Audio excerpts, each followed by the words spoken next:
बाप की चौखट पर कुंवारी बाग 3। यह तस्वीर मेरी नहीं है। मैंने कभी ऐसी तस्वीर नहीं खिंचवाई है और ना ही मैं गिरी हुई घटिया लड़की हूँ।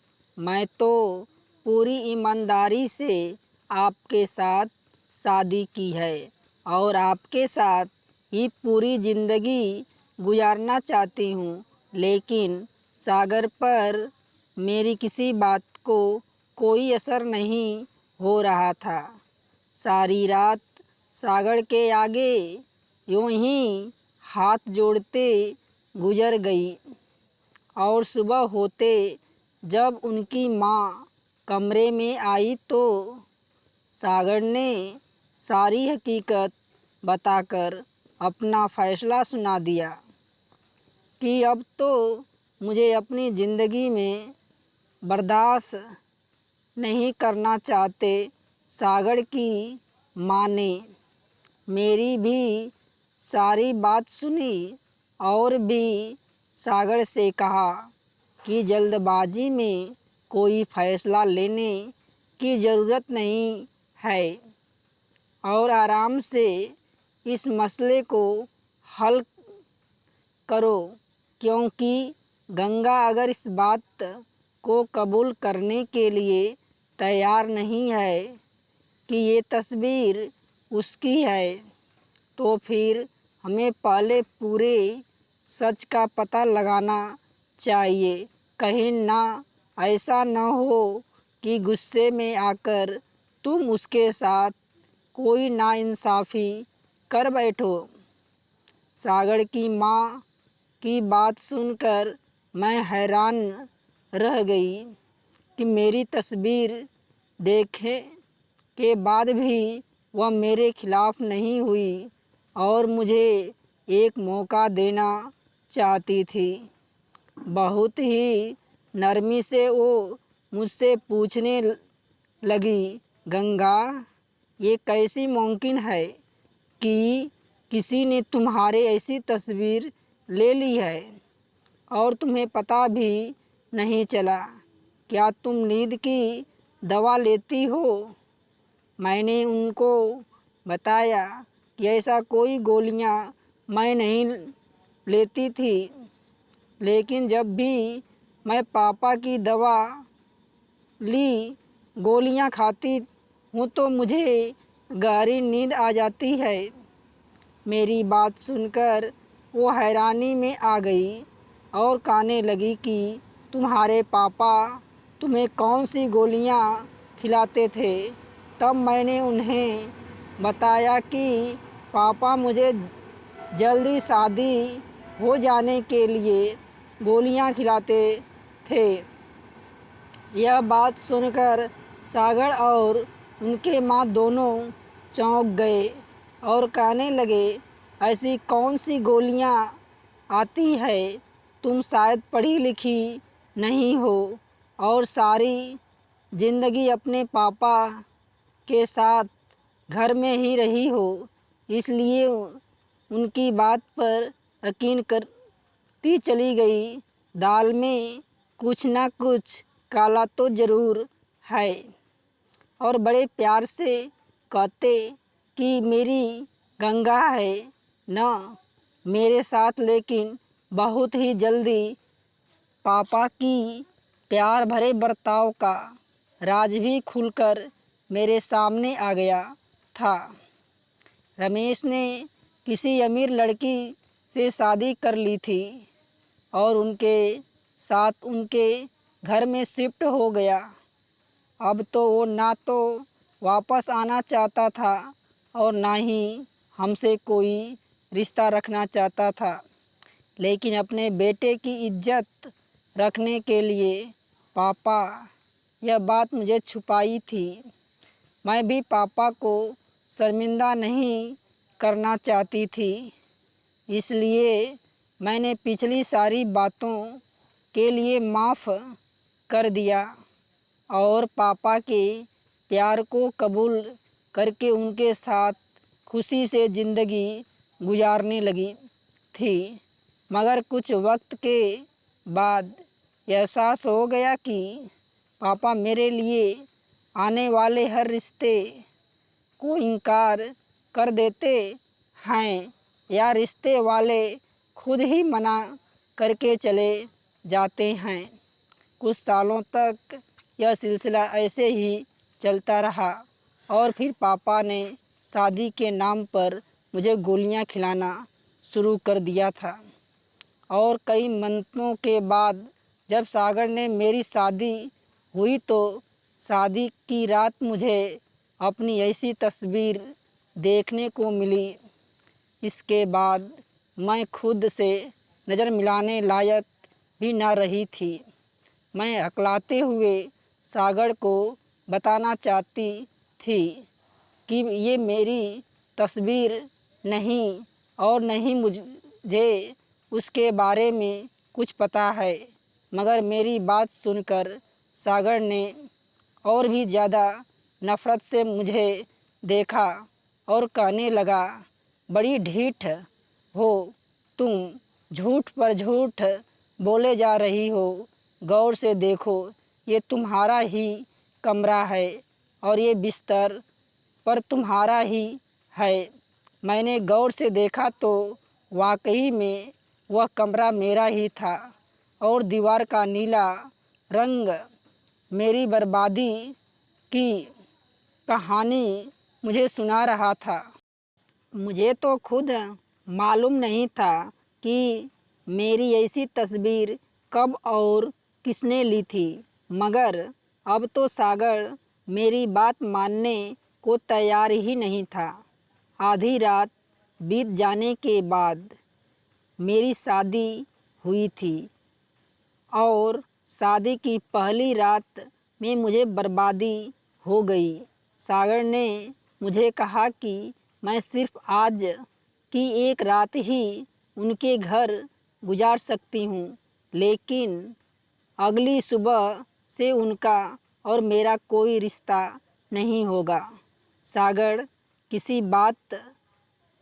के इस बात से मेरे रोंगटे खड़े कर दिया थे। मैं वापस अपने पापा के घर नहीं जाना चाहती थी। मैं सागर के पैरों में गिरकर हाथ जोड़कर उससे मन्नतें मांगने लगी कि यह तस्वीर मेरी नहीं है। मैंने कभी ऐसा तस्वीर नहीं खिंचवाई है और ना ही मैं गिरी हुई घटिया लड़की हूँ।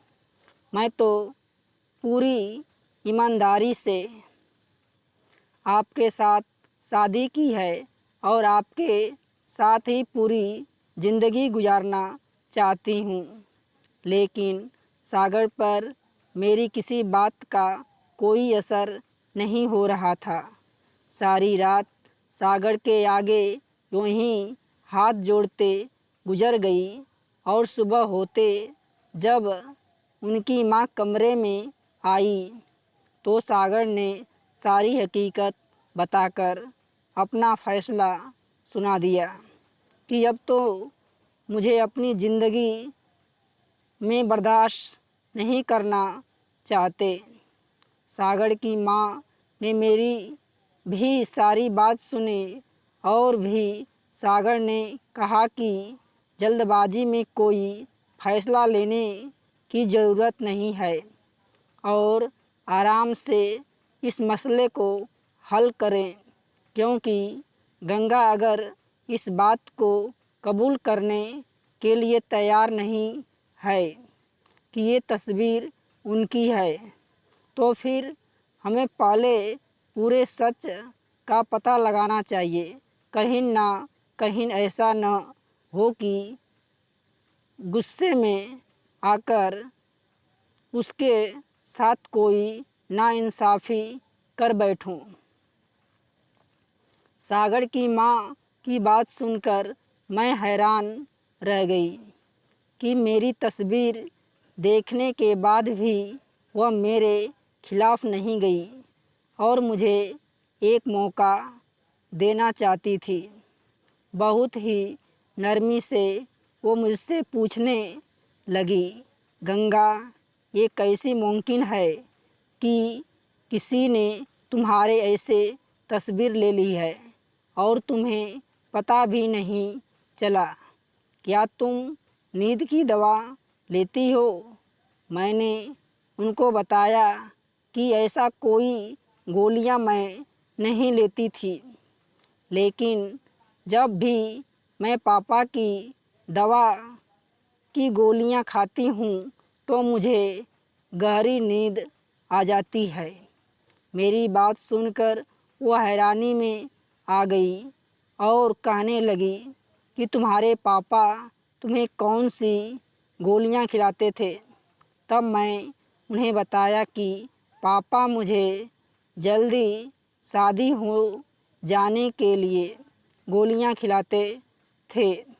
यह बात सुनकर सागर और उसकी माँ दोनों चौंक गए और कहने लगे, ऐसी कोई गोलियां आती हैं? तुम शायद पढ़ी लिखी नहीं हो और सारी ज़िंदगी अपने पापा के साथ घर में ही रही हो, इसलिए उनकी बात पर यकीन करती चली गई। दाल में कुछ ना कुछ काला तो ज़रूर, क्योंकि तुम्हारे पापा तुम्हारी शादी ही नहीं करवाना चाहते थे। और यह बात मुझे हमारे रिश्तेदार ने बताई थी कि तुम्हारे पापा ने आज तक तुम्हारे घर आने वाले हर रिश्ते को खुद ही ठुकराया था। अगर तुम इस बात पर पूरा भरोसा है कि यह तस्वीर तुमने अपनी मर्ज़ी से नहीं खिंचवाई है, तो हम अभी सच का पता लगा लेते हैं। सागर ने पहले तो इस बात का पता लगाने के लिए तस्वीर यह कहाँ से आई है, और फिर उन्हें पता चल गया कि यह तस्वीर किसी और की नहीं, मेरे पापा ने ही उन्हें भेजी है। तो उस तस्वीर में मैं अपने कमरे में अपने बिस्तर पर थी और मेरे साथ कोई मर्द भी नहीं था जिसका चेहरा तस्वीर में ठीक से नज़र नहीं आ रहा था। मैं जिस हालत में बिस्तर पर पड़ी थी वो देखकर मैं इसका ज़िंदगी ज़मीन पर गिर पड़ी थी। और फिर जब सागर को पता चला कि तस्वीर मेरे पापा ने भेजी है, तो उन्होंने तुरंत ही मेरे पापा को अपने घर बुलाया और उनके आते ही उसने कहा कि मैं किसी भी कीमत पर गंगा का साथ नहीं छोड़ूंगा, इसलिए बेहतर है कि आप सारा सच खुद ही बता दीजिए। मेरे पापा ने अजीब सी नज़रों से मेरी तरफ देखा और कहने लगे कि मैं गंगा की शादी नहीं करना चाहता था, इसलिए मैंने ये सब कुछ किया।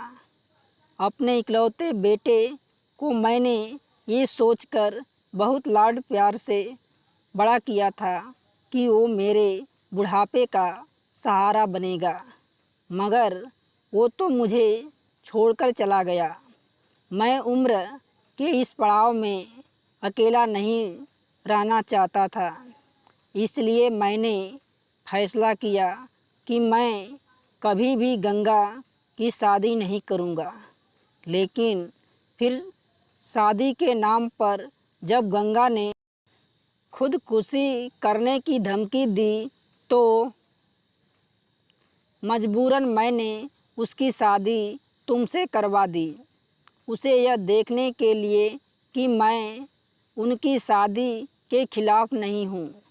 मगर सच तो ये था कि मैं कभी चाहता ही नहीं था कि गंगा शादी करके अपने घर चली जाए, इसलिए मैं जानबूझकर उसकी ऐसी तस्वीर खींची और मुझे तुझे भेज दिया। इन तस्वीरों में गंगा के साथ कोई और नहीं बल्कि मैं ही हूँ। गंगा उस वक्त नींद में की दवा के असर में होती थी, वही दवा जो शादी के नाम पर मैं उसे खिला दिया करता था। मैं सोचा था कि गंगा की ऐसी तस्वीर देखकर तुम उसे तलाक दे दोगे, लेकिन जब रात भर इंतज़ार करने के बाद गंगा घर नहीं लौटी तो मैं जान गया कि तुम बाकी मर्दों जैसे नहीं हो। अपने पापा की बात सुनकर तो मेरे होश उड़ गए थे। मेरे पापा ने सिर्फ अपने बुढ़ापे के बचाने के लिए मेरी शादी ना करने का फ़ैसला किया था। उन्हें ना तो मेरी ख्वाहिशों की बर्बादी और ना ही मेरे जज्बातों का एहसास था। अगर आज सागर की माँ समझदारी से काम नहीं लेती तो शायद मेरा घर बर्बाद हो जाता और मेरे पापा अपने इरादों में कामयाब हो जाते। सागर ने मुझसे माफ़ी मांगकर मुझे